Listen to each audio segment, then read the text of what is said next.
If you've been following the channel for a while, you know that I've been toying around with adding guitar sounds into my lo-fi and chill hop beats for a little while now. Something that I've been doing with the use of free VSTs and sounds that I can find in FL Studio and other instrument plugins. And I've developed the Kaiyo sound around this. But the other day, I was just having a little look on eBay and I picked up this, a Fender Squier Affinity Telecaster. It's a guitar that I've really liked the look of for a little while, and I thought, why not give it a go and try and write a beat in FL Studio with a real guitar rather than a synthetic one. So that's exactly what I've done. Let's hop into FL Studio, take a look at how I wrote this lo-fi beat using a real live guitar.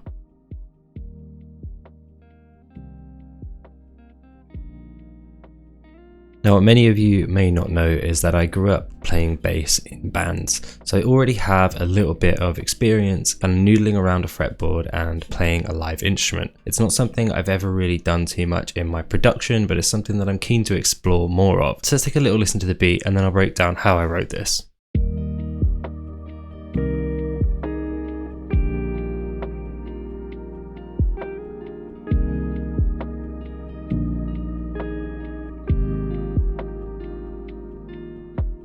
So it's got a really lovely, kind of luscious, dreamy vibe. That's exactly what I was going for with this. Before we get into the guitar parts, I'll break down how I made the rest of the beat. If you have been following the channel for a while, some of this will be pretty familiar. So I started my beat with an Imagiro Piano 2, just playing a really simple downwards moving chord progression.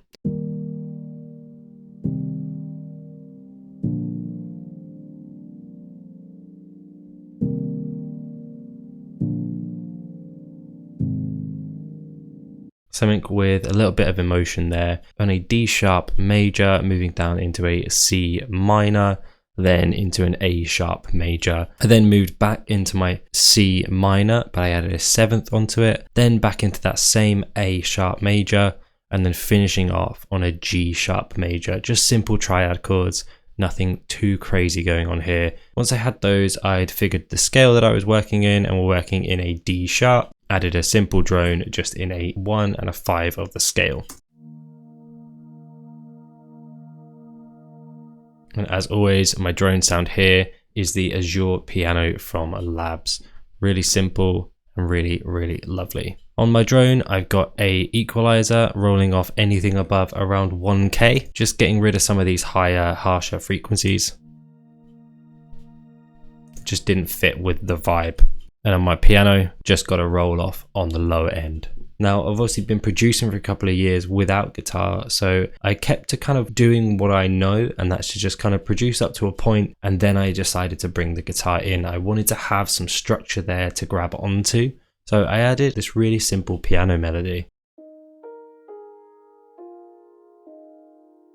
And then that with our piano and drone.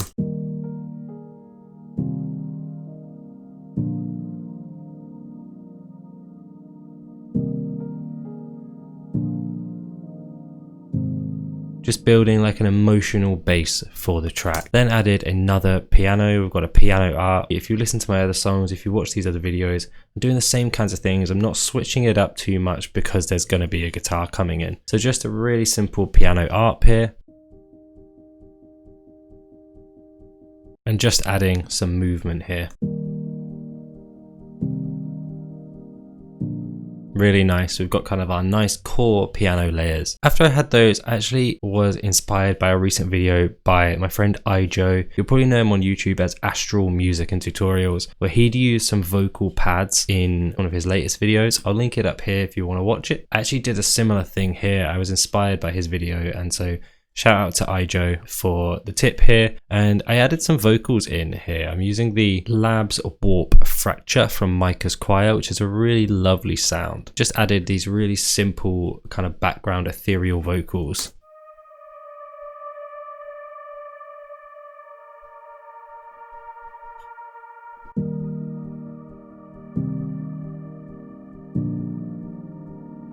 Really building the structure before I brought any of the guitar in. After that, I added a really simple bass line.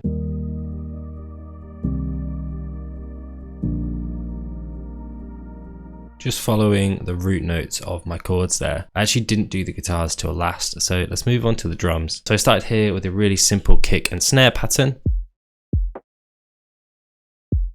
And then I layered that snare, introduced a simple hat pattern, and then layered that with a double hat pattern. And that's everything that I built before I started introducing guitar layers. And to be honest, at this point is a really nice sounding beat. I wasn't sure if I was going to add guitars to the beat at this point, if I was going to keep fleshing it out as is.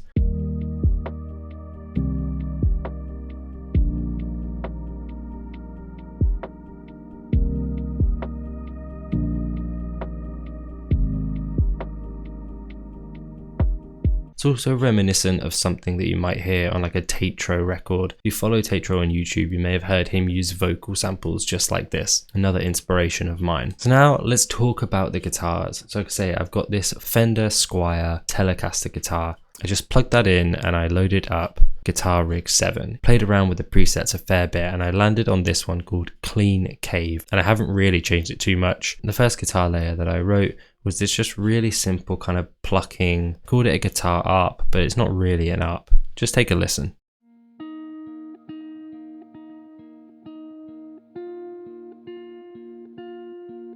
As you can hear there, my guitar playing skills are not quite up to scratch just yet. I started layering in some more sounds. So as you see here, I've got this sound called guitar lead mid.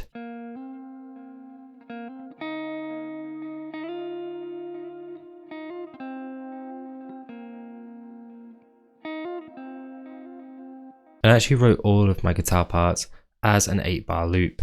I left the pianos playing and then I just kind of noodled around on the guitar to find something that I thought sounded really nice. Every time I recorded one, I switched that off so that I could just focus on what I was playing for the next guitar part. And I wanted to record 4 or 5 different sections that I could then move around an arrangement to create a fully fleshed out song. I then wrote this higher arp on the guitar.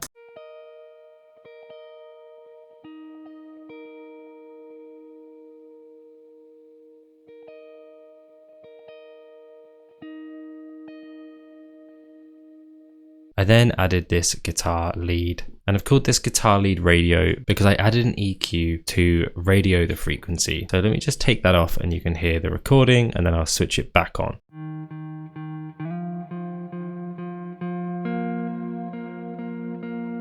And then I just added this radio frequency equalizer on. And I used that in the sort of bridge section of the track. After all of those, I came up with this sort of lead pattern.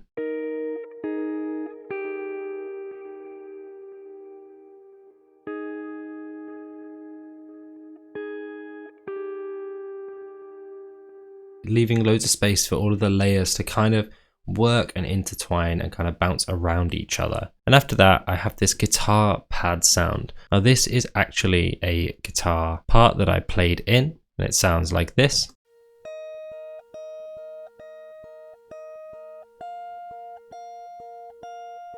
I've processed it to a point where it actually sounds like this.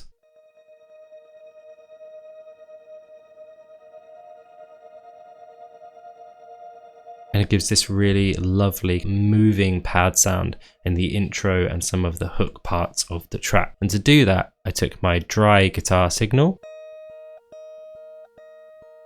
and then I added some Valhalla Supermassive on 100% mix on one of the more larger presets. I think I used Splashy Synth possibly, and then I just turned the mix up to 100%, and that already makes it sound like this. And I then added some delay on a ping pong preset, turned the timer right down to keep that moving. And then to give it that really nice kind of wobbly movement effect, I added this Flux Mini and put it on so it's hitting really, really fast and choppy.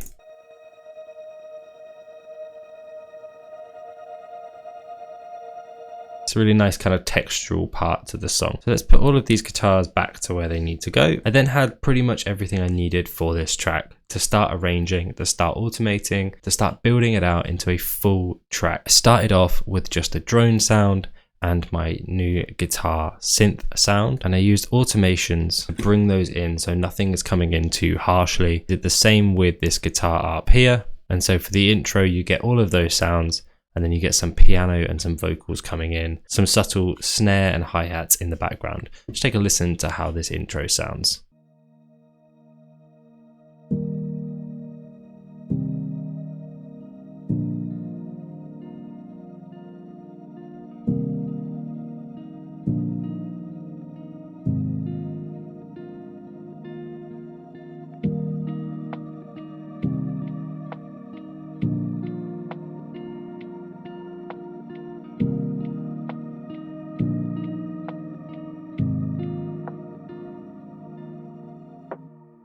You may have just caught that. There was a little break at the very end of the intro. I faded out the guitar ARP section.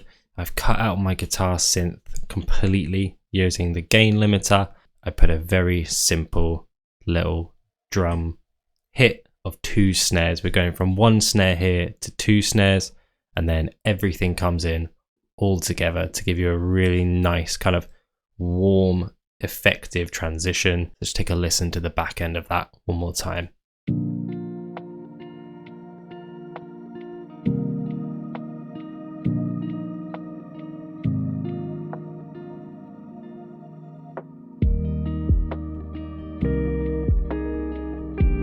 And then here, everything comes in together.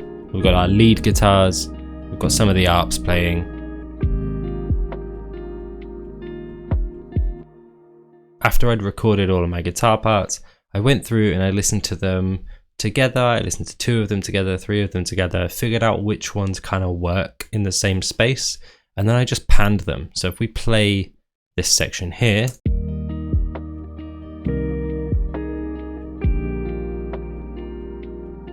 you can see that we've got 3 guitar parts playing and they're all panned into different spaces of the headphones.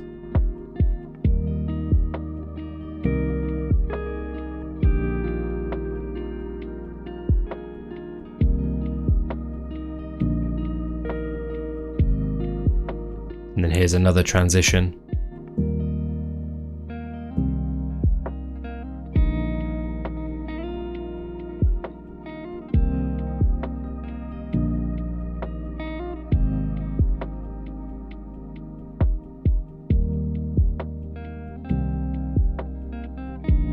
And then I used this guitar part here as a sort of transition from that main busy hook into a quieter bridge section here.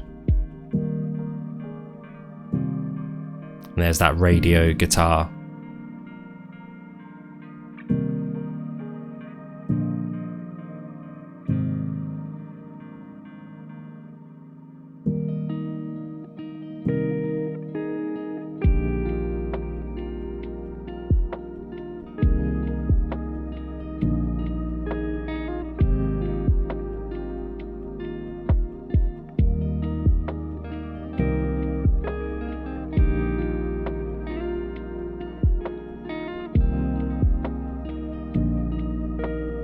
And then there's everything all together finally for the big kind of crescendo of the song. I've had a ton of fun working with this guitar, and I've had so much fun working out this layering and kind of arranging all of these layers together. I think this is something that you'll be hearing from me a fair bit more. I'm not gonna move away completely from, using some of the sounds that I'd found when I was using VSTs and electronic sounds. Let me know what you think about this track. Do you think it sounds pretty good? What do you think about using live guitars in lo-fi and chill hop music? Do you think it's something that elevates, or do you think it takes away from the lo-fi production style of this kind of music? I myself am a big fan of artists that do this, but I'm also very much a fan of the lo-fi kind of simpler production. So yeah, if you want to see a video where I'm talking about how I process the guitar, what I've got in my guitar rig, or how I created certain sounds with the guitar, do let me know. If you want to see me talk about how I record my guitar, how I can record bass straight into FL Studio, let me know. That's something that's been requested before. Maybe I'll make a video on that one next week. But yeah, I think this has turned out great. And little PSA, I've got an EP coming out the day this video releases with my friend KJM. The EP is called Orbital. It's 3 tracks that we worked on, I think in like late summer. That'll be out today. I'll put a link in the description. Go and check it out if you want to support me as an artist and support my friend KJM. It's been a super fun EP to write, and I'm so glad it's finally come out. I think that's about everything. See you next week.